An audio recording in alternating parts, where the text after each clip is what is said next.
Hello guys, magandang gabi sa ating lahat. Dito tayo sa ating YouTube, no?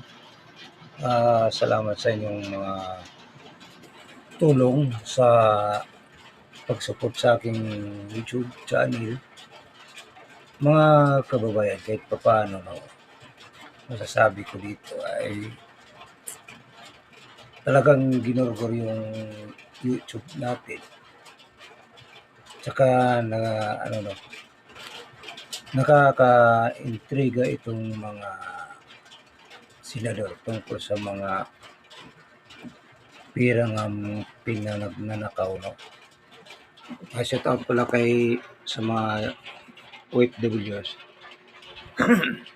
Shout out dyan sa mga DDS vlogger. Mabuhay po tayo. Mga kababayan, dito naman tayo.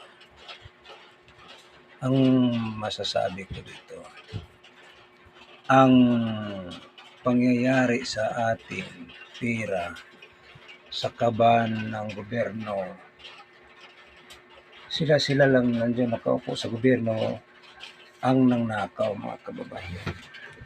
Bakit? Parang niloloko na nila ang mga mga tao nga na nagbigay ng buhis, no? Kasi para sa akin, ang pagkakalam ko, ang buhis iipunin yan pag may gustong mag-ano ng project o kung ano pa mang mga karapat dapat gagawin, doon kukuha ang gobyerno sa pondo o buhis, no? Sampol yung mga tinatawag natin tinatawag natin flood control. Papaano yun?